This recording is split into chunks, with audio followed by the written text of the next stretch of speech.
Just out of curiosity, does anyone here not know who Aleister Crowley is? Never heard of Aleister? Okay. Anyone else? Anyone know his work really well, so well that you wouldn't admit it in public? Aleister Crowley.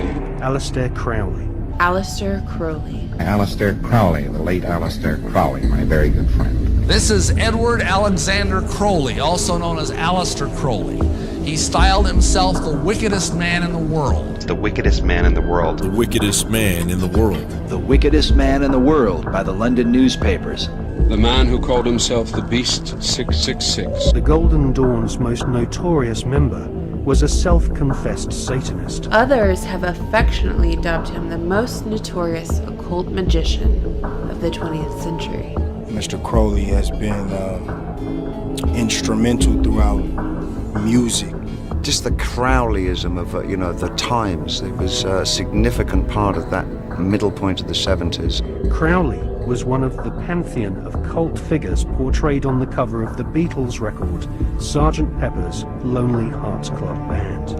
I can't think of any other occultist who's been more influential on rock musicians than Aleister Crowley, no one close. And he personally bragged of having slaughtered 150 male children in 1 year. This is why he was called the wickedest man in the world.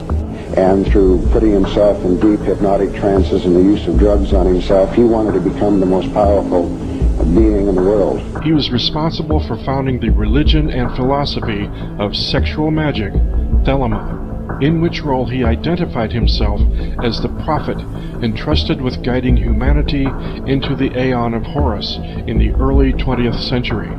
He is a Freemason. It has its roots in Freemasonry and secret societies, which is essentially Luciferian doctrine. That is the sigil of Baphomet, the symbol of Baphomet. I have found that at the very heart and core of all these secret societies lurks the Kabbalah. A lot of the Kabbalah, a lot of ancient Egyptian deity as well. In the Great Pyramid, Crowley conducted an occult ritual intending to access supernatural powers. Do what thou wilt shall be the whole of the law. Love is the law. Love under will. Do what thou wilt shall be the whole of the law. Do what thou wilt shall be the whole of the law, and love is the law, love under will. Do what thou wilt. Do what thou wilt. Do what thou wilt shall be the whole of the law. Love is the law. Love is the only law. I'm me. I'm doing what I want to do. I am who I am, and it's tattooed on my chest. Well, I've been an admirer of Aleister Crowley. I think that I'm carrying on much of the work that he started over 100 years ago, and I think the 60s themselves. Crowley said, do what thou wilt shall be the whole of the law.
His family were members of the Plymouth Brethren sect.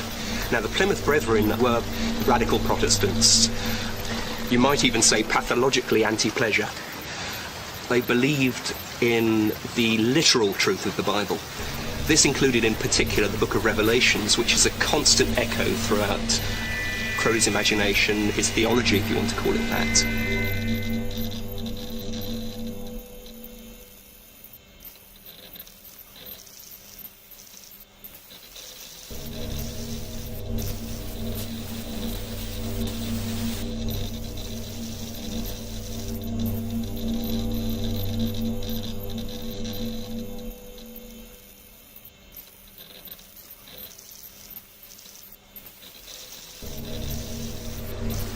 arrived at the conclusion that the Plymouth Brethren were an exceptionally detestable crew. I wanted sin, a supreme spiritual sin, but hadn't the slightest idea how to go about it.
He heard that there were secret societies whose members practiced dark and forbidden rituals. Crowley was intrigued and was desperate to access this hidden world.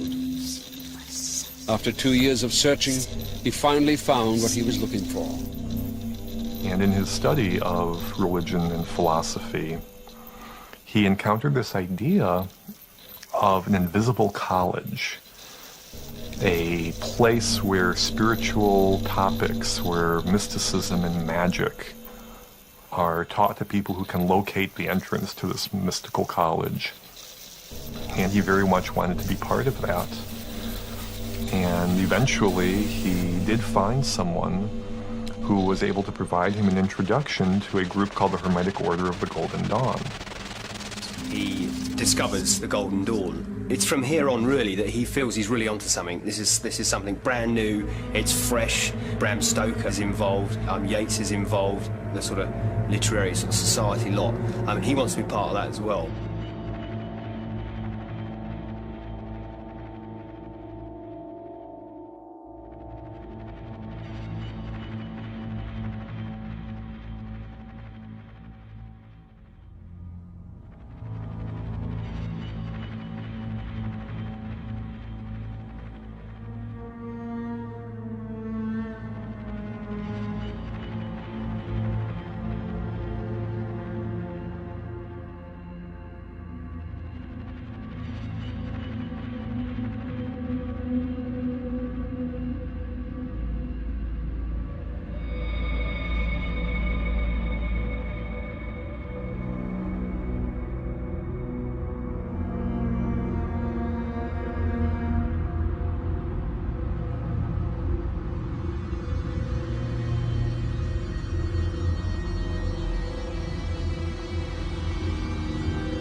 But what had happened is that Crowley worked through the different levels really quickly. He was a quick study, he was bright. I mean, he was a brilliant guy. Like nobody else has gone through them before. He seems to take to this literally like a fish to water. This seems to be his vocation.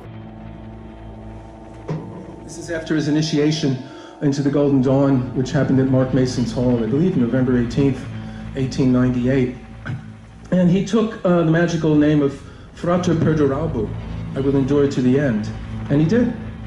And one of the interesting things about Crowley's associated with the Golden Dawn was that when he came into it, basically that was the beginning of the end of it. For Crowley, who was now referring to himself as the Beast 666, the Golden Dawn turned out to be a bitter disappointment. He thought that they were playing at magic, and tried to take the society over. He clashed with the poet W.B. Yeats, who was a prominent member, calling him a lank, disheveled demonologist. Rumors of the questionable occult activities in Chancery Lane were filtering back to the other eminent members of the Golden Dawn, as well as whisperings of Crowley's many promiscuous sexual relationships with both men and women. William Yeats, for one, highly disapproved of the man and let it be known to Mathers. In May 1899, Crowley went to Paris to meet the leader of the Golden Dawn for the first time. And the reason why Mathers was the guy was that he was in touch with these entities that were known as the secret chiefs. Now, if you know Madame Blavatsky, she talks about the Mahatmas. These are these kind of elevated, highly evolved individuals who have mastered, occult powers and masters the powers of mind and all that kind of thing, and they can communicate telepathically, they can materialize and do, they kind of, they can use the force, put it basically, to be able to do that. Mathers claimed to be directly in touch with them. As well as being a master Freemason, Mathers had spent many years translating one of the oldest and most famous books on magic, The Key of Solomon. He had also written a book, The Kabbalah Revealed, which he had translated from the Jewish Zohar. Many years ago, I discovered another Hebrew manuscript, the book of the sacred magic of Abramelin the Mage. It was a kind of teach yourself guide on how to impose your will on nature, using contemplation, prayer, and abstinence. Not that far away from yoga. There are two schools of magic. On the one hand, you have white magic, which invokes the forces of good. On the other hand, you have black magic, which invoke the forces of evil. Abramelin teaches that the good forces are superior in power to the evil or satanic forces, and that by prayer and leading a pure life, the practicing magician can call upon his guardian angel to help him use and harness the forces of the power of darkness. There are no real rituals, just lists of angels and demons which can be evoked. Now, Abramelin magic was something that had come into the Western literature in the 15th century. It was transmitted by Abram the Jew to his son Lamech to invoke the good forces, the angelic forces, in order to overcome the dark forces. Crowley's so dedicated to performing the Abramelin ritual that he actually goes to the length of seeking out and finding the perfect place and buying a house to do the actual ritual in. Nothing else, just actually to do this ritual. And it's in Loch Ness, Boleskine House. He had to have an isolated house that was indicated. And it had to have a terrace, kind of a flat area outside, and it had to be without nosy neighbors.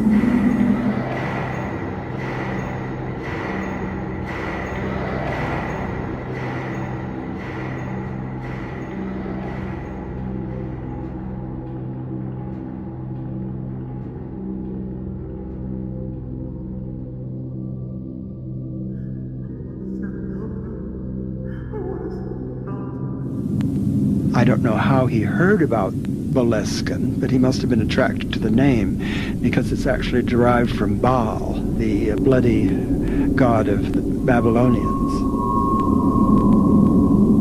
He spent almost a year looking for this type of house. It had to be a house which opened onto the north, doors opening onto the north, with a terrace which he could cover with fine river sand, and with a part of the house where the spirits, which he called that, would congregate.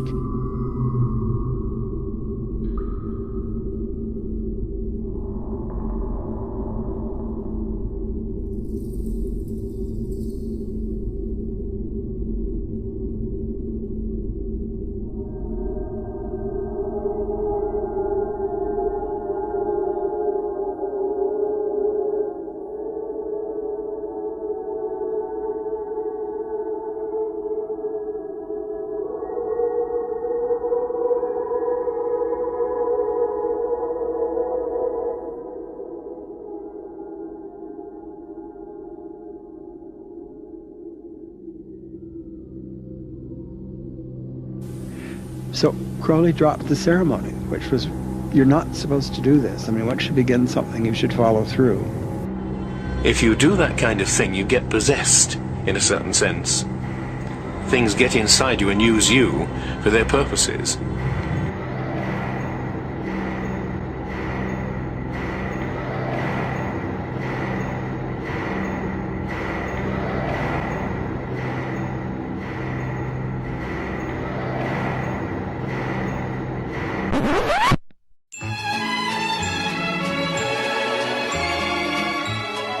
When Celia comes, 'tis earthquake's hour.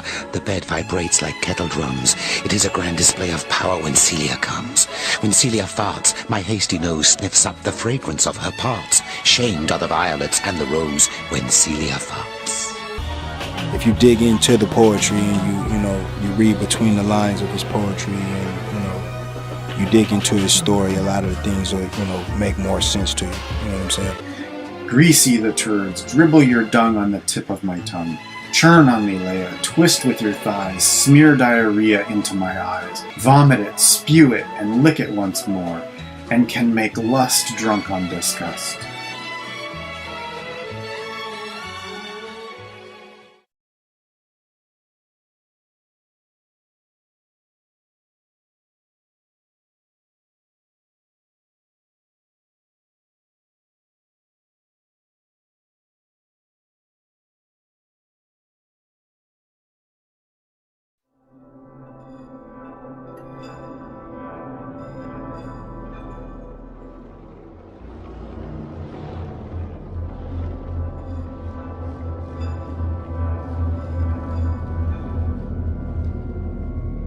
Crowley and I were performing and experimenting with magic ceremonies, calling upon demons and consecrating various talismans.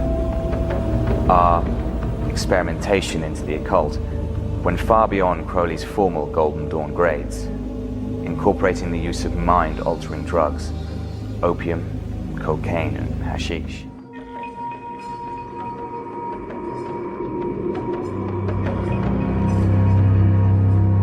By the great god Harpocrates, by your deep purple darkness, by my white and brilliant light do I conjure thee. Collect yourself about me. Clothe this astral form with a shroud of darkness.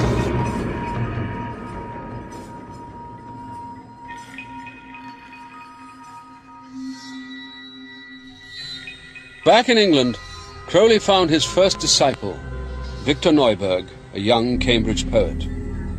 In the case of Neuburg, there was definitely a peculiar kind of homosexual relation, and I'm not just now talking about the ordinary physical thing. Neuburg was in love with him. That's what I mean. He got mixed up with Crowley. Crowley saw there a far weaker character, plunged on Neuburg, and of course dragged him into this whole business of black magic.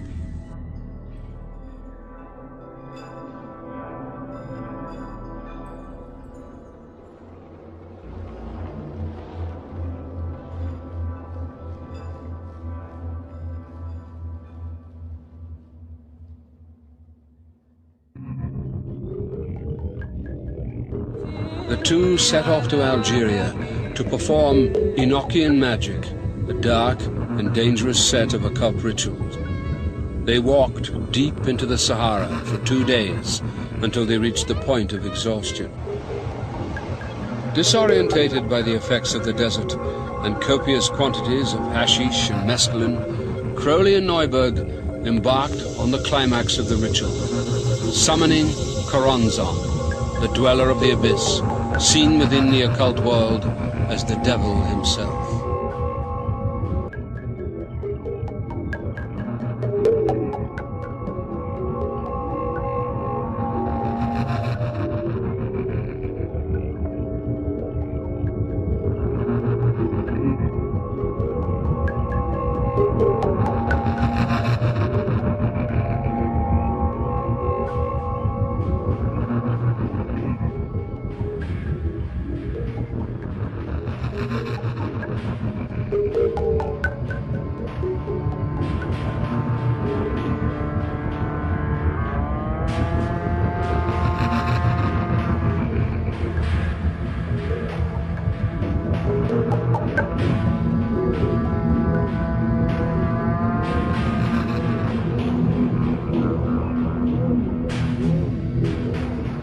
Crowley has like a mystic revelation. He sees a blinding white light.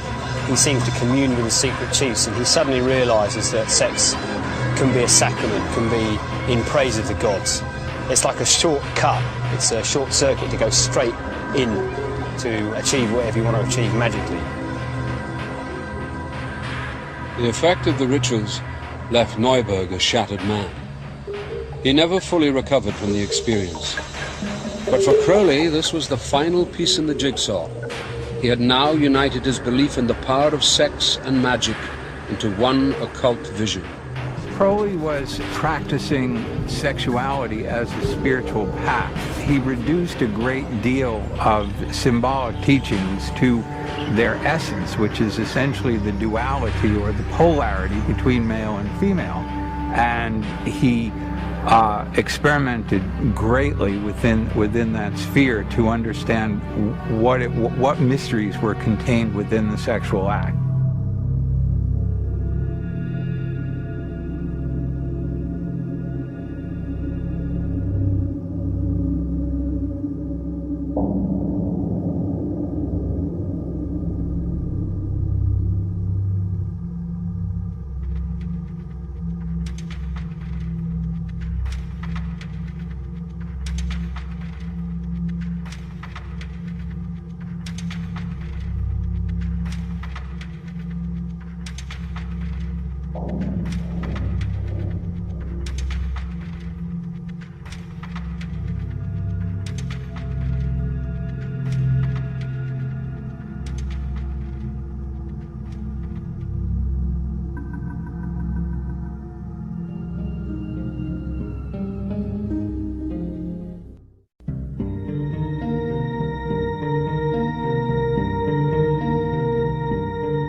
To the shock of family and friends, Crowley and Rose ran off and got married. In 1904, Crowley was traveling with his wife Rose.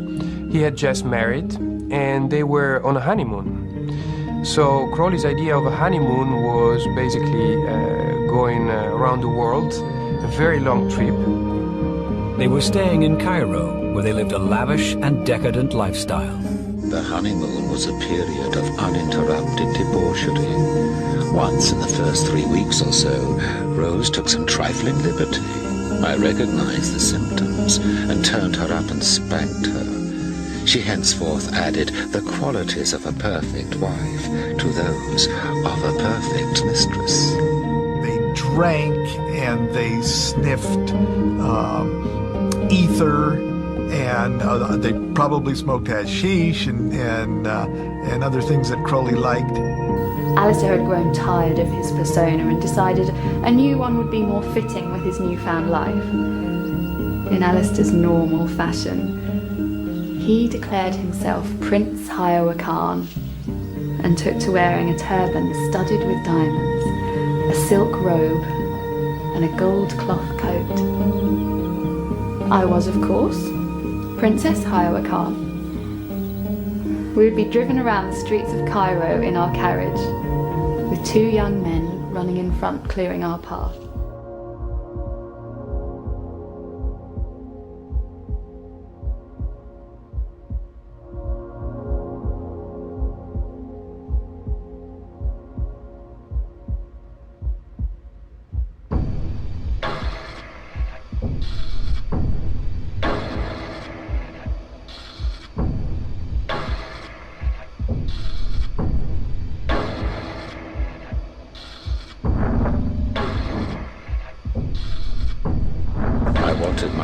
To see what a great magician I was. We went accordingly after dinner with candles. I had with me a small notebook in which was written the preliminary invocation of the Goetia. Thee I invoke, the Boundless One, thee that didst create the earth and the heavens, thee that didst create the night and the day, thee that didst create the darkness and the light. Thou art a sun, never, whom no man hath seen at any time. Thou art Ea, Yes, thou art, Ea Apophras. Thou hast distinguished between the just and the unjust. Back in Cairo, they were continuing their orgy of hedonistic excess when the black magic ritual in the Great Pyramid had an unexpected result that was to be the turning point in Crowley's life. Rose Kelly began mumbling and muttering about the gods wanting to talk to Crowley, and particularly the god Horus had something to say to him. At first, Crowley didn't know what to make of this, so he kind of ignored it. But eventually, she kept doing this and it continued, so he challenged her and he asked her some questions. And much to his surprise, this unschooled woman, she had never studied Egyptian mythology or religion or magic, in this trance state was able to answer all of his questions correctly. So impressed with this, Crowley thought, okay, this seems to be some evidence that there is some divine hand at work here. And after that, getting in touch with somebody that said they were the god Horus, I think at that point, something happened within his life. He opened himself up to a power that never ever left him, which he developed. And I believe he was the real thing. I believe that people that came into contact with him came into contact with that which was supernaturally evil. He had given himself under that demonic control, and that demonic control could now affect him and could work through him. I shall find you, I shall have you, I am coming back to you. Crowley heard an unearthly voice from over his left shoulder. For 1 hour, at precisely the same time over the next 3 days, Crowley said that the voice dictated to him the book of the law, the work that would become the Bible of his new religion. In 1904, Crowley had a communication with an extraterrestrial being named Iwas. And this being, through his wife, kind of a channeling type operation, brought forth a book that was called the Book of the Law in 1904. And this book declared that the slain and risen God, i.e. Jesus, had stepped off the throne, and that a new God, the crowned and conquering child, was taking his place. The Book of the Law is the Bible of the religion Crowley was endeavoring to found. A book of inspired writings, whereby Crowley portrays himself as a medium for some higher force. Inevitably, with an egomaniac like Crowley, he finds himself cast in the central role. The Book of the Law states, "Do what thou wilt shall be the whole of the law." In other words, people have the right to determine exactly how to live their lives, regardless of moral and religious boundaries. The focus is to help practitioners engage in spiritual quests that enable them to break through those restrictions so that he or she can be of one mind with his higher self. Crowley taught that the way to communicate with one's personal demon was to reach higher states of mind, trances that could not be easily achieved. And the best way to reach those special trance states, to be able to converse with one's demon, was through forms of ritual sex magic.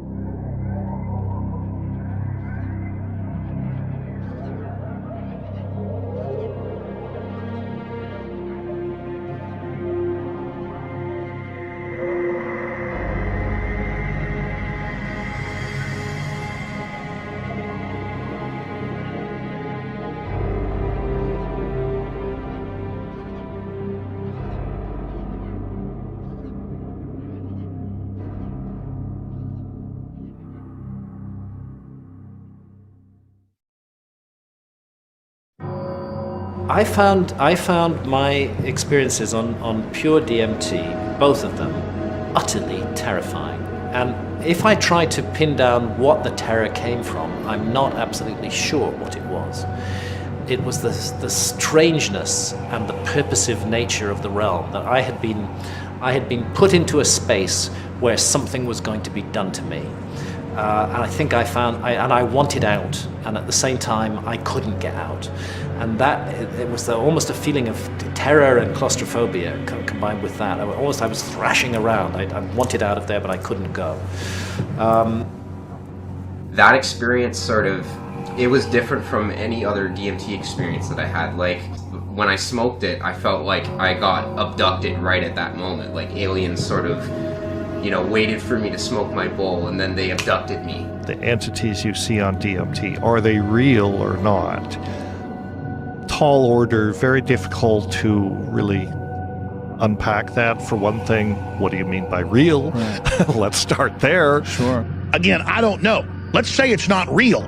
In a Carl Jung way, it's a shared human archetype. What is that programming that you take DMT that you release a little bit of during deep sleep, during vivid dreams, and a ton of when you die?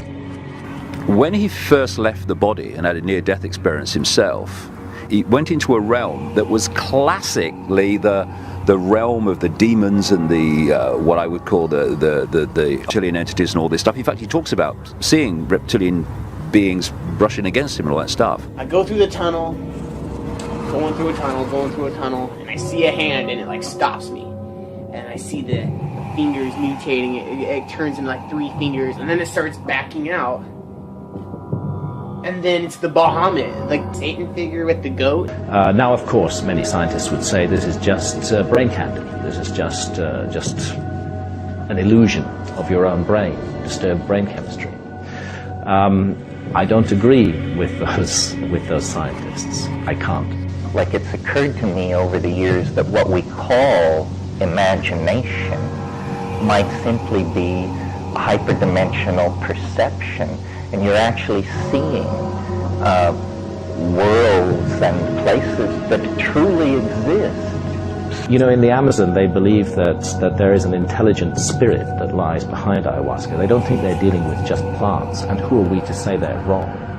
The shamans believe that an intelligent entity, a spirit being, lies behind the ayahuasca beverage. And he's like, well, Alex, I just don't believe in demons, but I did see basically aliens come up to the edge of the forest, and we were all seeing it, and we were all seeing the same thing, but I think it was a chemical reaction. You don't have everybody gets drunk, we all think about what happened to us in high school or college, or what's good or what's bad. We all have different experiences.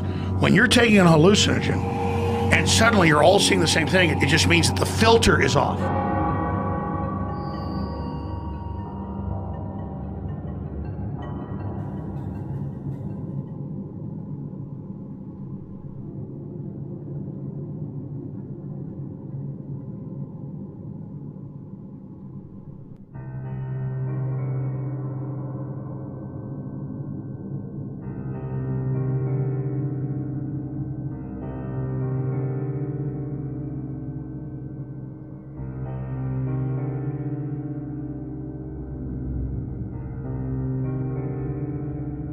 Aleister had become very distant.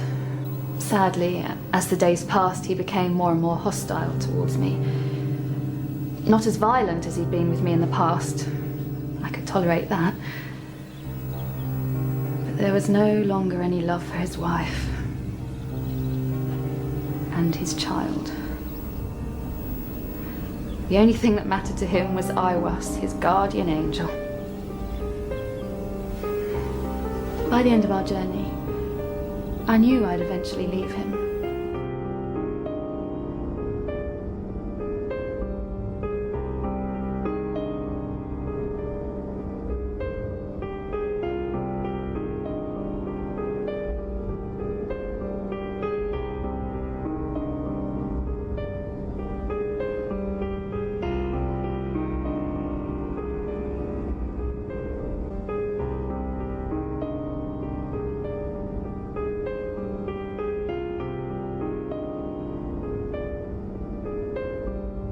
Bringing his mistresses home, he would sexually and sadistically abuse them, whilst I would be forced to watch. on occasion, they would be in our bed,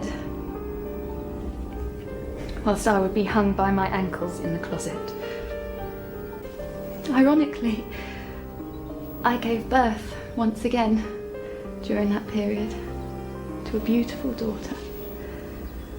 We named her Lola Zaza.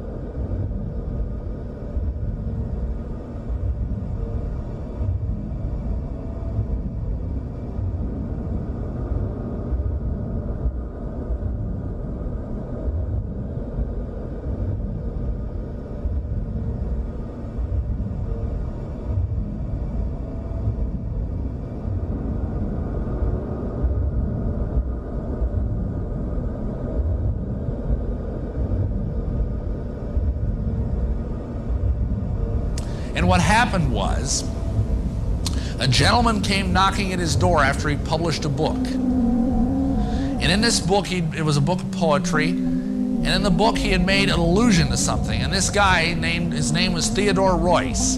He was a German occultist and the head of the OTO, the Ordo Templi Orientis, which stands for the Order of Eastern Templars. There's the Knights Templar again. And this Theodor Reuss told Crowley that he had given away the greatest secret in occult history. So the guy promptly initiated him on the spot to the 9th degree of the OTO and then explained the secret to him. The secret is that as a Mason, you are promised immortality. If you go to a Masonic funeral, you will hear them discuss the immortality issue. You will hear them promise that they will go to the celestial lodge above and live there forever. Where do they get their promise of immortality? Simply, the secret that Crowley uncovered, probably through demonic intervention, is the secret that this immortality is conveyed through tantric sex magic.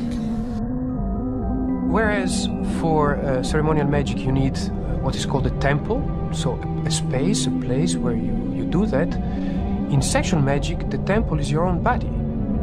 And you use your own body in a way that it can gives you access to these dimensions, to these other dimensions of reality, which are basically the goal of the practice of magic. Crowley found so much value and appeal to this that his practice kind of shifted very much to focus on that for the rest of his life. In 1912, Reuss initiated Crowley into 3 further degrees of OTO proper, that is, the 8th, 9th, and 10th degrees, making him Grand Master of a new English section. He now had an excuse for using sexual magic and the introduction of bodily fluids to enhance magical power. It instantly flashed upon me. The entire symbolism, not only of Freemasonry, but of many other traditions, blazed upon my spiritual vision. From that moment, the OTO assumed significant importance. I had found the vehicle for my new eon.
For perfume mix meal and honey, and thick leavings of red wine, then oil of abramelin and olive oil, and afterward soften and smooth down with rich, fresh blood. The best blood is of the moon monthly, then the fresh blood of a child or droppings from the host of heaven, then of enemies, then of the priest or of the worshippers, last of some beast, no matter what.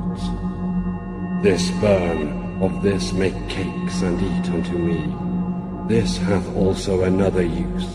Let it be laid before me, and kept thick with perfumes of your orison. It shall become full of beetles, as it were, and creeping things sacred unto me. These shall breed lust and power of lust in you, at the eating thereof. Ra-Hor-Ku is with thee. Worship me with fire and blood. Worship me with swords and with spears. Let the woman be girt with a sword before me. Let blood flow to my name. Trample down the heathen. Be upon them, O warrior, I will give you of their flesh to eat. Sacrifice cattle, little and big, after a child. Ye shall see that hour, O blessed beast, and thou the scarlet concubine of his desire. Damn them who pity. Kill and torture, spare not, be upon them. That stele they shall call the abomination of desolation. Now, according to Crowley's diary, he would have mass, and he would make cakes filled with menstrual blood. But he said in his mass, the host was made of excrement. So magically speaking, blood and semen, blood and excrement attract spirits, and semen or sperm keeps them alive. When you get deep enough into the occult and you start joining secret societies, you basically eventually have to eat and you have to drink and bathe in blood and all types of just sick, degenerate behavior.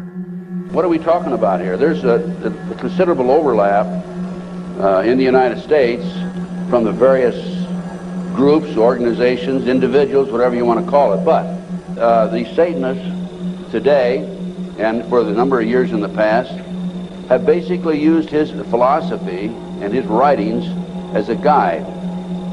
Francisco Fuster of Miami, Florida, is convicted on 14 counts of child abuse. This case involved Francisco, his wife, and more than 50 children. The children related stories of being forced to eat feces, pose for pornographic pictures, take mind-altering drugs, kill animals, and submit to anal rape with a crucifix. The children also described the chanting of prayers to Satan. In 1988, 23-year-old Kelly Michaels was convicted of 115 counts of sexual abuse against 20 children in her care at the We Care Nursery School in Maplewood, New Jersey. The accusations included Kelly forcing the children to have sex with her and lick peanut butter off of her genitals, penetrating their rectums and vaginas with knives and forks, and forcing them to eat feces and urine. The tales of satanic ritual abuse usually start with touching or fondling, then progress to oral, genital, and anal penetrations, forced injections of mind-altering drugs, monsters or witches enacting bizarre rituals that include defecating and urinating on their victims' heads and forcing them to eat feces and drink blood and urine, and finally torture, mutilation, and murder. The rituals were almost always filmed. The victims were forced to participate in the murders and often made to eat the flesh and drink the blood of those who had been sacrificed. These were not merely the sadistic acts of pedophiles, but the sophisticated techniques by which devil-worshipping perpetrators programmed and controlled victims. And now listen to this sentence, folks, closely. For the highest spiritual working, one must accordingly choose that victim which contains the greatest and purest force. A male child of perfect innocence and high intelligence is the most satisfactory and suitable victim. We're talking about human sacrifices.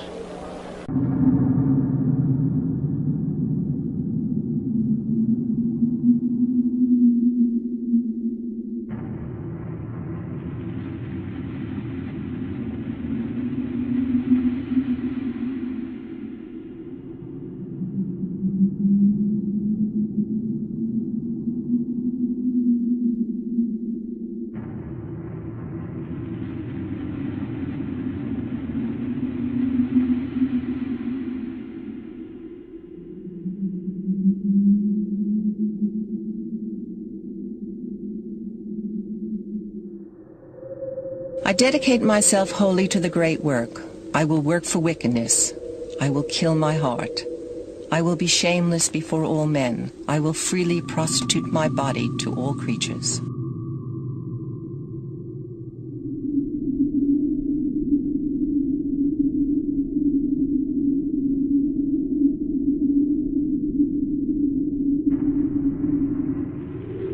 Our daughter Poopy was born in Paris in February 1920. We moved to the Abbey shortly after. We signed the lease for the Abbey in joint names. He was Sir Aleister de Courval, and I, the Countess Leah Harcourt. Each morning we would put on our magical robes and take our magical weapons outside. He with his sword or dagger, and the women with their chalice. We would all face east and recite a short prayer, the Kabbalistic cross. Then at noon, in the evening, and at midnight, we would go outside and make our prayers to the sun. Most evenings we would perform acts of sex magic, usually between the three of us, sometimes with other assistants which Aleister had found on the streets of Cefalù, or were visiting the Abbey. He was also taking heroin by then.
it is so difficult for him to get his message through that you can see that there are moments when the disappointment is so great that it almost leads to complete disillusionment as to his role.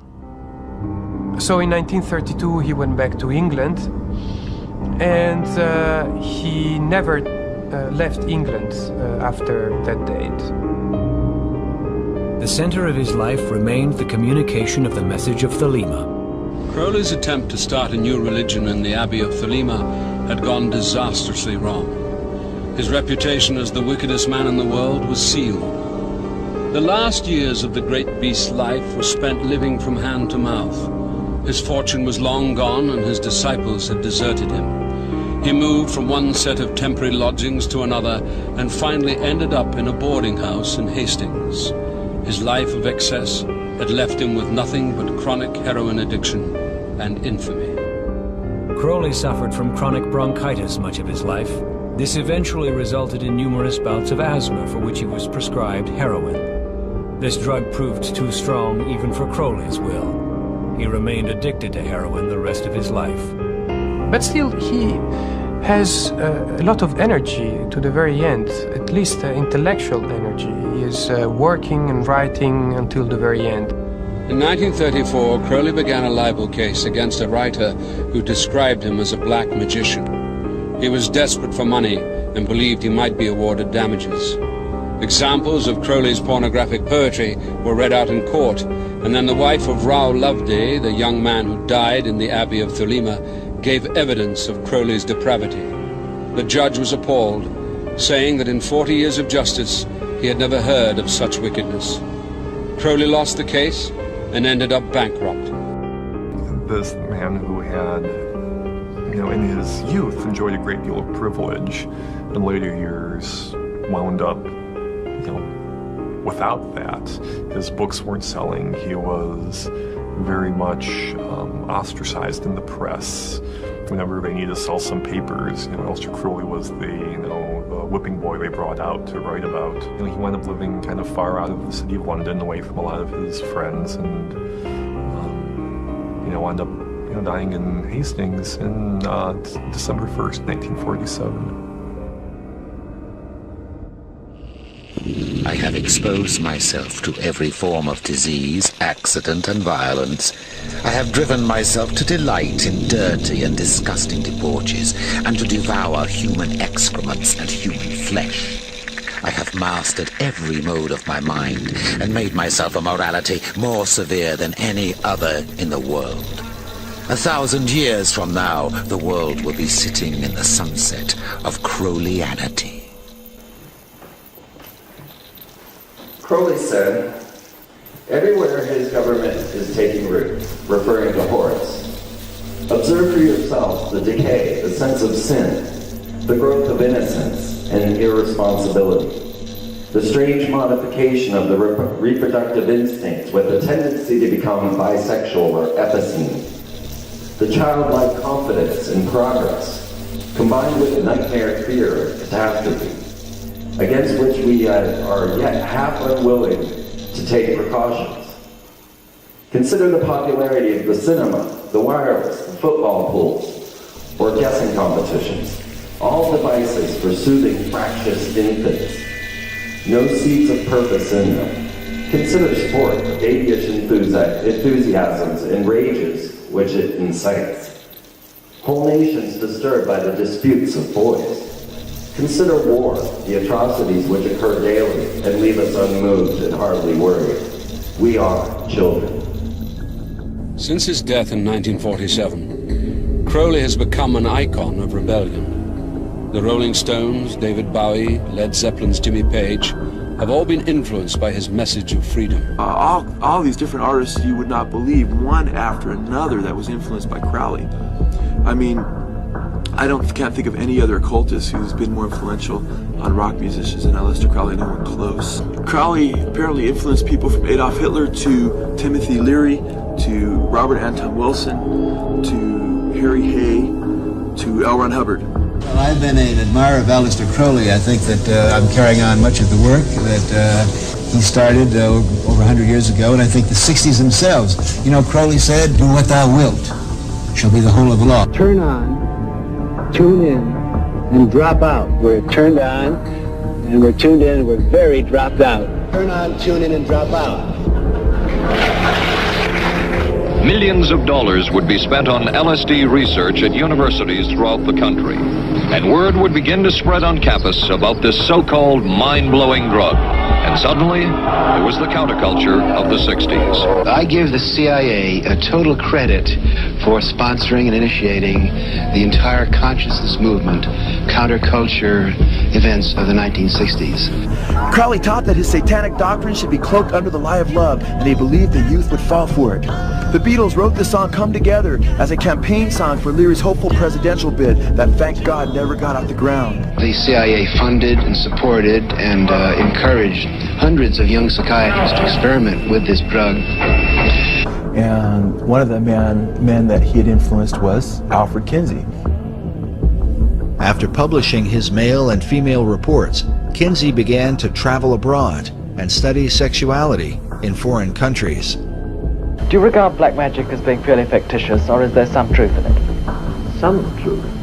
100% truth. There is nothing fictitious about black magic, in any way whatever. It is a fact. It is a fact which has existed for several thousand years. Today, Crowley's followers believe that he was a true prophet because he foresaw a society that has now embraced ideas of sexual and spiritual freedom. Others are not so sure. I think today modern occultism sees a very watered-down version of Crowley. They gloss over some of the atrocious things that he did, and they just want to see him as a benign humanist, somebody who said, let's be free, let's go with the flow. And it is to deny an awful lot of evilness that happened in his practices.